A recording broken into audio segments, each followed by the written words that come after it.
Nigel Lynch is editor of Business Travel Weekly. Nigel, thanks for being on the show. Now, what kind of problems do airline passengers face nowadays? Well, most of the problems are caused by the heavy volume of traffic. You know, all airports have a limit to the number of takeoffs and landings they can handle. So what seems to be the problem?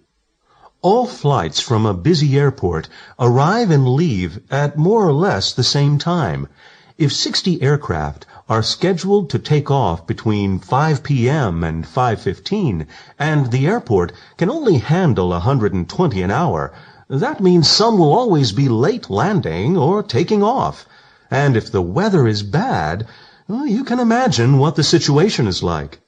So passengers have to be loaded into each plane, and then the planes have to line up to take off. So waiting at the lounge or on the plane is quite common. Certainly. And another problem that's very common is overbooking. Quite often, you hear an announcement on the airport loudspeakers. We have oversold on this flight and would like volunteers to go on the next flight out. If you decide to volunteer, you may get a cash bribe or a free trip voucher, but make sure you get a guaranteed seat on the next flight and a free phone call to whoever is meeting you on the other end. And worse still, you arrive with a confirmed reservation and you discover you've been bumped off the flight. Presumably, if you choose to travel at off-peak times, there are fewer problems. Well, there are no off-peak times. All flights seem to be full except Saturday.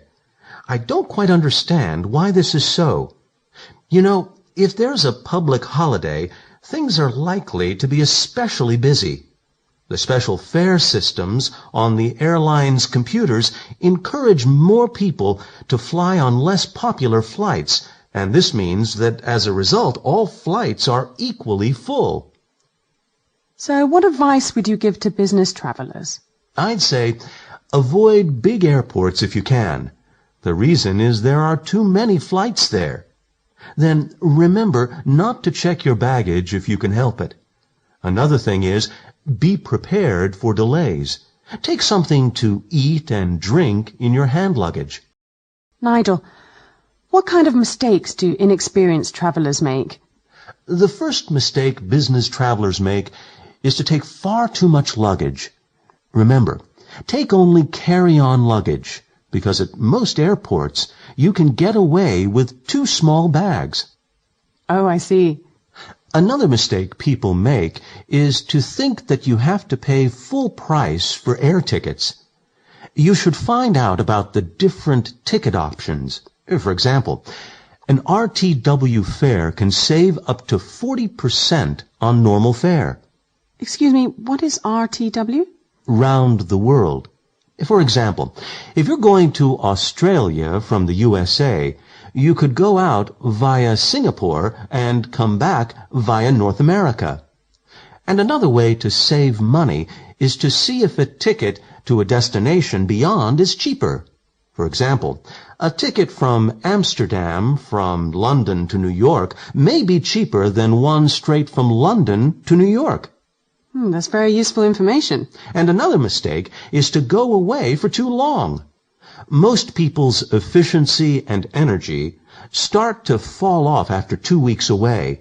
So my advice is keep your trip short. Only go for 2 weeks and never for longer than 3. Another point is don't expect everything to go according to plan. You need to learn to expect the unexpected. There may be a typhoon in summer, or your taxi may break down on the way to the airport. In other words, don't be optimistic about plans, and don't schedule important meetings too closely together. You need to allow time for delays and breakdowns. Yeah, this is something travelers have to remember when they plan their trips. And another thing, get to know a good travel agent and make sure he gives you the best possible service. Take discounts, for example. A good travel agent can get first-class tickets for the price of business class. This is because he does enough volume of business and he can get discounts with airlines on his own behalf. He should pass them on to you, so make sure he indeed does. I think the worst part of a trip is having to travel overnight, or being stuck for a weekend in some dreadful place. Are there any ways of avoiding that? Yes, a weekend break or a stopover in a more relaxing or lively place is often available at a special cheap weekend rate. Various airlines and hotel chains offer these, and it's always more pleasant to stay the night in a hotel than on a plane, even if you travel business class. Yes. Okay, thank you, Nigel, for all the useful information and advice. Pleasure. Good morning. Today's lecture is the very first of a series of lectures on art history. So I'd like to spend some time discussing with you the following topic. Why do we need to study art history? And what can we learn from it? First of all, I'd say, if you study art history, this might be a good way to learn more about a culture than is possible to learn in general history classes. You know, most typical history courses concentrate on politics, economics, and war. But art history focuses on much more than this, because art reflects not only the political values of a people, but also their religious beliefs, emotions, etc. In addition, information about the daily activities of our ancestors can be provided by art, like what people did for a living, what kind of dress they wore, what ceremonies they held, etc. In short, art can express the essential qualities of a time and a place, and a study of it clearly offers us a deeper understanding than can be found in most history books, and enables us to learn more things about human society and civilization. The second point I'd like to make is about the type of information. In history books, information is objective.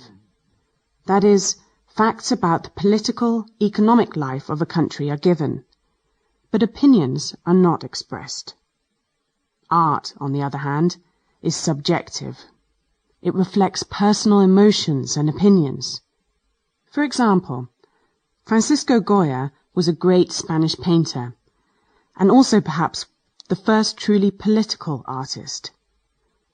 In his famous painting, The 3rd of May, 1808, he showed soldiers shooting a group of simple people.